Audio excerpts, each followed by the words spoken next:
사랑의 하나님 아버지 감사합니다. 오늘도 주신 말씀을 통해 사단이 어떻게 우리들에게 접근하고 우리는 어떻게 그런 꾀임에 유혹에 넘어가는지를 오늘 본문을 통해서 우리에게 말씀하여 주셨습니다. 이 말씀이 우리가 깨달아져서 이것이 우리들의 삶에 사단의 관계가 얼마나 구체적으로 또 우리가 얼마나 깊게 다가오고 있는지를 우리가 깨닫게 도와주시고 오늘도 그런 유혹과 미혹 속에서 벗어나 하나님의 뜻 가운데 나아가는 우리가 되어질 수 있도록 성령 하나님 이 시간 영으로 함께하여 주옵소서. 예수님의 이름으로 감사하며 기도드립니다. 아멘.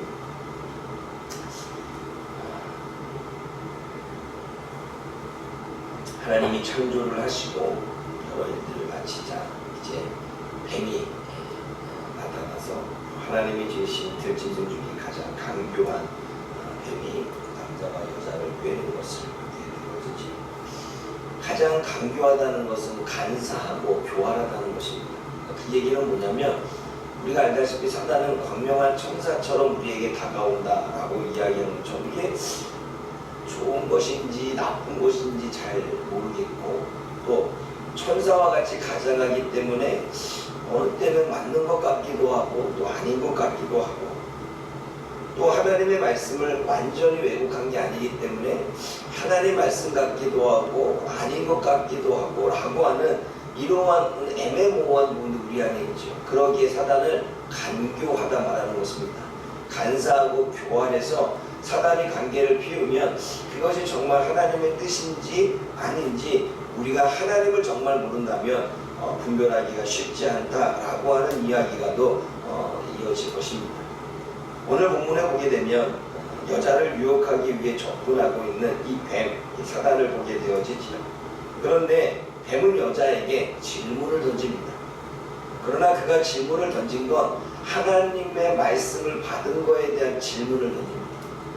그리고 그 질문을 던지자 여자는 하나님의 말씀을 분명히 들었는데 그 말씀을 이야기하면서 확신 있게 얘기하기보다는 그렇게 말한 것 같은데요 이렇게 얘기하니까 아니다, 네가 잘못 들었다. 너는 결코 죽지 않는다. 그것을 먹는 날에는 눈이 밝아져서 오히려 하나님같이 되고 선악을 알게 하는 능력을 갖는다. 이렇게 속이기 시작합니다. 이게 이 사탄의 이야기를 듣고 선악과를 딱 보니까 더 아름답게 보이고 더 맛있게 보이고 마치 먹으면 내가 능력이 생길 것 같고 마치 먹으면 내가 하나님과 같이 뭔가 이 땅을 창조할 것만 같은 그러한 마음이 들어서 결국은 사단이 꾀임에 넘어가게 되죠. 그래서 오늘 13절 말씀을 보면 뱀이 나를 꾀물어 라고 하는 이야기는 뱀이 유혹을 했고 미혹을 했고 그리고 뱀이 지금 자기를 이렇게 속여서 하나님의 뜻을 거슬리게 했다라고 하는 이 부분을 이야기를 하고 있습니다. 여기서 저와 여러분들이 깨달아야 될 것은 사탄의 관계입니다. 어떻게 우리에게 다가오고 우리는 어떻게 또한 넘어지고 있는지를 알아야 되겠죠. 첫 번째가 사탄은 질문을 던져 말씀에 확신이 없는 자를 유혹하고 자신의 생각을 주입시키는 걸 보게 되어지죠. 여러분 우리가 마태복음에 뭐라고 말하냐면 마태복음에 우리들의 머릿속에 가라지를 덧뿌리고 간다고 이야기합니다. 이미 씨는 뿌려졌는데 말씀의 씨는 뿌려졌는데 가라지를 덧뿌리고 가는 게 사단입니다. 그러니까 말씀을 받았습니다. 그 말씀에 대해서 질문하게 만듭니다. 그 질문하면서 자꾸 질문에 대한 내용을 빠지다 보니까 하나님의 말씀을 왜곡하여 흘러가는 부분들이 우리 안에 있는 것을 보게 되어집니다. 그러므로 사단은 저와 여러분들에게 헛된 것으로 그냥 이야기하는 것이 아니라 우리가 가진 하나님의 말씀, 우리가 들었던 하나님의 음성에 대한 질문을 하고 그 질문을 약간 왜곡시켜서 그 안에 자신의 생각을 덧뿌리고 갑니다. 그래서 그거 싹이 나지 못하게 만들죠. 그래서 우리가 말씀이 네 가지의 그 비유를 들게 되면 말씀이 뭐 길가에 떨어지거나 아니면 그 돌장 앞에 떨어지거나 라고 하는 부분들은 그렇게 사단이 가져가거나 아니면 덧뿌리거나 아니면 그것을 통해서 여러 가지 다른 생각을 집어넣게 되면 오히려 우리는 말씀의 열매를 맺지 못하고 오히려 흔들리게 되는 것을 보게 되어지죠. 그런데 반대로 예수님께서 사단을 이길 때에는 말씀의 확신을 갖고 이겼습니다. 사단이 똑같이 하나님의 말씀을 이용해서 예수님을 공격하고 왜곡할 때 예수님께서는 그 금식하며 기도하는 그 순간 사단에게 하나님의 말씀을 확신하며 선포했을 때 자신의 삶에서 사단이 떠나가는 것을 경험하게 됩니다. 우리가 흔들리는 이유는 말씀을 확신하지 못하기 때문에 그렇습니다. 그래서 사도 바울이 디모데에게 너는 배우고 확신한 일에 거하라 라고 이야기합니다. 확신해야 됩니다. 하나님의 말씀을 확신하지 않으면 우리가 조금이나마 의심이 있고 조금이나마 흔들림이 있고 조금이나마 하나님에 대한 이 말씀이 불확실하게 되면 우리는 사단의 유혹을 받을 수밖에 없고 그 사단은 우리에게 계속 질문을 던져서 우리로 하여금 물음표를 갖게 만들어서 결국은 사단이 믿고 있고 사단이 우리들에게 속이고 있는 것을 우리는 그걸 간직하게 되고 그게 믿음이라 생각하고 그 생각을 따라가게 되는 거죠. 그래서 갈라디아에서는 다른 복음을 잘 따른다라고 이야기하는 것입니다. 이 모든 것들이 별거 아닌 것 같지만 지금 사단이 하와에게 하는 이 모든 부분이 성경에 계속해서 다른 관점으로 우리들에게 표현되고 있고 지금도 저와 여러분들에게 사단은 그렇게 행동하고 있는 것을 보게 되어집니다. 그러므로 말씀이 없는 자, 말씀의 불확신을 갖는 자, 말씀을 의심하는 자는 늘 사단의 질문에 사단이 덧뿌리고 한 것에 흔들릴 수밖에 없습니다. 그러나 어떠한 상황에서도 말씀을 확신하는 자, 내가 가진 것이 없어도 말씀을 확신하는 자, 내 눈에 보이는 것이 없어도 말씀을 확신하는 자에게는 사단이 결코 이길 수가 없는 것입니다. 그러므로 저와 여러분들이 하나님의 말씀을 확신하고 있는지 아니면 하나님의 말씀을 불확신하고 있는지를 한번 되돌아보길 원합니다. 두 번째는 사단은 하나님의 말씀을 전부 왜곡한 것이 아닙니다. 되돌아보면 눈이 밝아지는 것도 사실입니다. 그리고 선악을 알게 된 것도 사실입니다. 선악과를 먹음으로 죄가 아닌 것을 알게 되는 것도 사실이고 죄성이 그전에는 선만 있었잖아요. 그런데 선악과를 먹음으로 악을 들어왔으니까 선과 악을 알게 되고 맞는 얘기죠. 눈이 띄어졌습니다. 하나님과 같이 되는 눈이 띄어진 게 아니라 이런 유혹과 욕심의 저녁의 신세계이구나 라고 하는 것에 대한 눈이 띄어졌습니다. 이것은 왜곡이 아니라 팩트, 사실입니다. 그러나 거기에 덧뿌리고 한 게 있지요. 더한 게 있습니다. 하나님과 같이 된다는 것입니다. 여러분 결코 우리가 하나님의 말씀을 많이 알아도 우리가 모세처럼 능력을 행해도 우리가 사도 바울처럼 귀신을 내어 쫓아도 절대로 하나님과 같이 될 수는 없습니다. 하나님과 같이 될 수 있는 건 성령이 우리 안에 임할 때 하나님의 능력을 부여받는 것이 하나님과 같이 되는 것은 아닙니다. 그런데 사단은 하나님과 같이 될 것처럼 뭔가 우리들에게 이루어질 것처럼 뭔가 자신의 말을 따르면 성공할 것처럼 이렇게 세상의 방식을 따라 뭔가 나아지고 풀려질 것처럼 그렇게 우리들을 속여서 말씀을 더하게 만들지 또 말씀을 빼버렸습니다. 선악과를 먹는 순간 죄책감이 들어온다는 사실을 빼버렸습니다. 선악과를 먹는 순간 자기가 죄를 지으면 수치심을 느낀다는 걸 빼버렸습니다. 또 선악과를 먹으면 그 선악과를 먹은 것에 대한 책임을 져야 된다는 사실, 그 고난을 받는다는 사실을 빼버렸습니다. 그러니 우리가 하나님의 말씀에 요한계시록 22장에 더하거나 빼지 말라고 했던 말씀을 우리는 오늘 본문에서 이해됩니다. 사랑하는 여러분, 오늘도 사단은 저와 여러분들의 삶 속에 모든 걸 왜곡시키는 것이 아니라 팩트를 가지고 더하게 만듭니다. 그래서 밤에 잠을 잘 때에 하나님의 말씀을 더하거나 아니면 우리가 사람들과 관계 속에 있었던 일들을 더하게 만들거나 추가하게 만들거나 축축하게 만들어서 또는 우리가 세상의 방식대로 살아갈 때 이렇게 살면 되겠지라고 하는 생각을 더하여 주어서 우리가 점점 하나님의 말씀이 아닌 나의 생각대로 살게끔 만드는 거죠. 그리고 그로 인해서 다가오는 고난과 고통과 여러 문제들, 그로 인해서 불거질 일들은 말하지 않습니다. 빼버리게 되죠. 그렇게 지금 우리는 계속해서 사단에게 속아서 우리는 그렇게 힘든 인생을 보내고 있다는 것입니다. 기억하십시오. 사단의 강교는 모든 걸 바꾸지 않습니다. 하나님의 말씀을 조금 바꾸어 더하거나 빼버려서 저와 여러분들이 하나님의 뜻이 아닌 사단의 뜻을 따르게 만든다는 사실을 우리는 기억해야 됩니다. 세 번째는 사단의 미혹의 소리를 듣고 보면 더욱 아름답게 보입니다. 여러분, 그렇죠.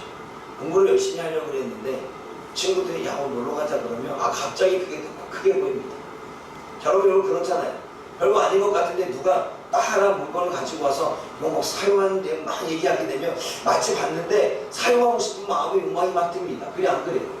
이야기를 들으면 욕심이 생기고, 이야기를 들으면 정욕이 생기고, 이야기를 들으면 뭔가 욕망이 생겨서 더 아름답게, 더 가지고 싶게, 더 만지고 싶게 만드는 게 사단이 우리들에게 쓰는 전략입니다.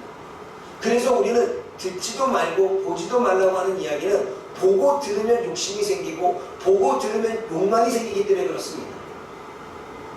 그러므로 살아가는 여러분, 사단의 미혹은 이렇게 우리들의 욕심과 욕망과 정욕을 건드려서 그것을 더 크게 보여서 우리가 따먹게 만든다는 사실이죠. 그러므로 오늘도 저와 여러분들이 욕심을 버리고 욕망을 버리고 정욕을 버려야 되는 것은 사단이 우리를 유혹하는 간교에서 벗어나는 길입니다. 그렇기 때문에 욕심과 욕망과 정욕을 따르지 말라고 이야기하고 그것을 버리라고 하는 사실은 사도 바울을 통해 주시는 말씀이 우리를 살리기 위한, 하나님의 뜻을 온전히 분별하기 위한, 하나님의 말씀 가운데 순종하기 위한 하나님의 우리를 위한 뜻이었음을 우리는 깨달아야 됩니다. 그리고 네 번째로는 사단이 죄를 지으면 그 죄의 속성 때문에 자신만 죄를 짓지 않습니다. 불평과 원망이 전염이 되는 것처럼, 그리고 죄책감도 전염이 되어지고 두려움도 전염이 되어지고 부정한 생각과 부정한 언어들도 전염이 되는 이유는, 성공주의에 빠지는 것도 전염이 되는 이유는 죄의 속성 때문에 그렇습니다. 그러므로 우리가 그 죄의 속성을 내버리고 깨버려야 주변에 있는 사람들에 있는 사단을 쫓아낼 수 있는 것은, 우리 안에 있는 들보를 쫓아내야 다른 사람에 있는 죄를 우리가 제거할 수 있는 것은 죄의 속성 때문에 그렇습니다. 내가 죄를 지으면 내 주변은 죄를 짓게 됩니다. 여러분, 우리가 계속 입에서 부정적인 이야기를 해보십시오. 아이들은 부정적인 사고로 어떻게 해요? 신앙생활하게 됩니다. 그리고 부정적인 사고로 갖게 되어지죠. 우리가 성공주의에 빠져보십시오. 아이들은 성공주의에 빠지게 됩니다. 그처럼 저와 여러분들이 어떠한 마음으로 신앙생활하고 하나님을 믿고 인생을 사느냐가 우리 주변에 영향력을 미친다는 거죠. 그러므로 사단은 하와를 넘어뜨렸지만 하와를 통해 아담까지 무너지게 만들고, 그리고 하와와 아담을 통해 아벨과 가인까지 무너뜨리는 그러한 일들이 계속해서 이어지는 것입니다. 그래서 성경은 이것을 뭐라고 말하냐면 가계에 흐르는 저주라고 말합니다. 그 가정에 먼저 불순종으로 먼저 머리를 흔들어대면 그것으로 인하여 나오는 죄의 속성들이 계속해서 이어집니다. 그래서 두려움이 많은 가정 속에는 두려움의 자녀가 생기게 마련이고, 그런 물질주의에 빠진 가정 속에서는 물질주의 속에 빠지게 되는 일들이 벌어지게 됩니다. 그게 가계 안에 흐르는 사단이 우리들에게 심어놓은 그 가정의 죄의 속성이지. 그래서 여러분, 사단이 이렇게 하나만 넘어뜨리면 나머지는 줄줄이 나오는 것을 알기에 간교하다고 말하는 것입니다. 그러므로 저와 여러분들의 있는 죄의 속성들을 빼내야 되는 이유는 우리 주변을 변화시키고 우리 주변에 있는 영혼들을 살리기 위한 하나님의 귀한 뜻임을 또한 우리는 깨달아야 됩니다. 다섯 번째로, 하나님의 음성을 들으면 양은 목자의 음성을 알기 때문에 어떻게 해야 돼요? 달려갑니다.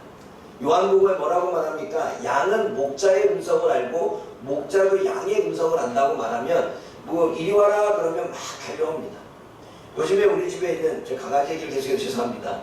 얘가 이제 자기 이름을 알아요. 그래서 콜리아 부르면 막 달려옵니다. 왜요? 목자의 음성을 아는 거죠. 주인의 음성을 아는 거고 자기 이름을 아는 겁니다. 부르면 달려옵니다. 마찬가지로 양도 목자의 음성을 듣고 달려가야 되는데, 죄된 모습, 수치스러운 모습, 자신이 타락한 모습을 통해 죄성에서인지 또 그렇게 살지 못한 자신의 마음의 죄책감 때문인지 모르겠지만 숨어버립니다. 지금 오늘 본문에 보게 되면 하나님의 소리를 들을 때 아담과 하와는 낯을 피하여 동산에 숨어버렸습니다. 숨은 이유가 내가 벗었으므로, 내가 죄를 지었으므로, 내가 수치가 드러났으므로, 내가 창피함으로, 내가 하나님의 말씀을 듣지 않으므로 그렇게 두려워 숨었다라고 이야기를 하고 있습니다. 그래서 여러분, 우리들을 보면 열심히 살다가 딱 불순종하게 되면 하나님 갑자기 죄송한 마음이 생겨서 오히려 신앙생활을 못해요. 죄송한 마음이 생겨서 말씀도 멀리하고 기도도 멀리하는, 더 이렇게 깊게 더 숨어버리는 일들이 벌어집니다. 이 사탄의 전략이라는 거죠. 그래서 히브리서에 뭐라고 말하냐면 너희는 하나님의 보좌 앞에 담대히 나가라 라고 말합니다. 전에도 이야기했죠. 하나님의 보좌 앞에 담대히 나아가는 것은 하나님 앞에 나아가는 것을 뻔뻔하게 나아가라 이 말입니다. 죄를 지었어도 뻔뻔히 나아가라는 것입니다. 잘못을 했어도 뻔뻔히 나아가라는 것입니다. 왜냐하면 간교한 사단의 계획은 그렇게 우리로 하여금 죄를 지어서 수치심과 죄책감을 느껴서 하나님의 음성을 못 듣게 만들고, 음성을 듣는다 해도 달려가지 못하게 만들어서, 숨게 만들어서 더욱더 영적으로 우리를 죽게 만드는 것이 사단의 전략이기 때문에 그렇습니다. 여러분, 우리는 부족한 거 너무나 잘 알고, 우리는 하루하루 힘들게 죄와 싸워 나아가는 건 잘 알고, 그 싸웠지만 우리는 또 실수하고 넘어지게 됩니다. 그게 우리 인간이지. 그런 인간의 모습을 하나님은 너무나 잘 아십니다. 그러기에 우리는 오늘도 그런 우리들의 모습 뒤에 그래도 내가 열심히 싸웠고 열심히 하려고 하고 하나님을 향한 우리들의 마음이 진심인 건 사실인데, 내 욕심과 내 욕망을 사로잡지 못해서 순간 넘어지는 그 순간, 그것에 대한 분노를 가지고 있는 때에 하나님 앞에는 뻔뻔히 나가야 됩니다. 하나님, 내가 또 잘못했습니다.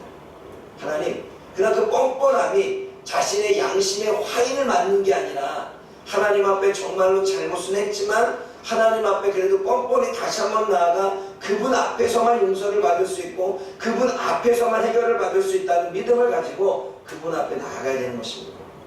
그런데 여러분, 대부분의 학생들도요, 자신이 뭔가 신앙생활을 잘 못한다 그러면 더 처집니다. 지금 우리 중고등학생들 좀 그래요. 지금 전화를 하는데도 안 받아요. 왜냐하면 못 나오니까 미안한 거죠. 못 나오니까 주일학교도 그렇잖아요. 미안하면 전화 안 받아요. 숨어버리지. 애들만 그래요. 어른도 마찬가지예요. 교회를 안 나와버리면 미안하니까 전화 안 받아요. 숨어버립니다. 속고 있는 거죠. 그때 우리는 더욱더 뻔뻔해져야 됩니다. 그러므로 사랑하는 여러분, 사람 앞에는 뻔뻔함이 아니라 겸손한 마음이지만 하나님 앞에는 때로는 겸손한 마음 플러스 뻔뻔함이 있어야 됩니다. 그래야 우리가 우리의 영혼이 살 수가 있는 것입니다. 그러므로 이 5가지의 사단의 관계와 그 죄로 인해서 벌어지는 일들을 저와 여러분들이 잘 기억하시면 저와 여러분들의 삶이 어떻게 사단에게 속아서 살아왔는지를 알게 될 것입니다. 그리고 인간은 이렇게 무너지게 되는 것입니다. 그래서 오늘 제목이 인간의 타락인 것입니다. 그러므로 오늘도 저와 여러분들이 이 말씀을 잘 부여잡고 우리의 삶에서 우리가 어떻게 사단의 관계 속에 그 간교함에 넘어지고 있는지를 깨달아 오늘도 승리할 수 있는 저와 여러분들 되어지기를 주님의 이름으로 부탁을 드립니다. 기도하겠습니다. 사랑의 하나님 아버지, 사단은 간교합니다. 간사하고 교활해서 마치 하나님의 말씀이냐, 마치 우리들에게 좋은 것을 줄 것이냐, 자신이 마치 천사처럼 광명한 빛을 가진 양 다가와서 우리를 그 관계 속에 빠져서 넘어뜨리는 것을 보게 되어집니다. 그 미혹과 유혹에 넘어가게 되면 결국 우리는 죄책감에 빠질 수밖에 없고 그 삶의 연속으로 우리는 고난과 괴로움 속에 살아갈 수밖에 없음을 고백하게 되어집니다. 오늘 하나님 이 말씀을 통하여 분별력을 갖기를 원합니다. 우리가 죄를 지을 때 어떻게 행동하고 있는지, 사단은 어떻게 우리를 죄를 지으도록 유혹하고 있는지를 잘 깨달아 알아가므로 오늘도 그 유혹과 미혹 가운데 벗어나 하나님의 말씀 안에 승리하고 뻔뻔하게 하나님 앞에 때로는 겸손하면서도 뻔뻔하게 그렇게 다가갈 수 있는 우리가 되어질 수 있도록 성령 하나님 주장하여 주옵소서. 예수님의 이름으로 감사하며 기도드립니다. 아멘.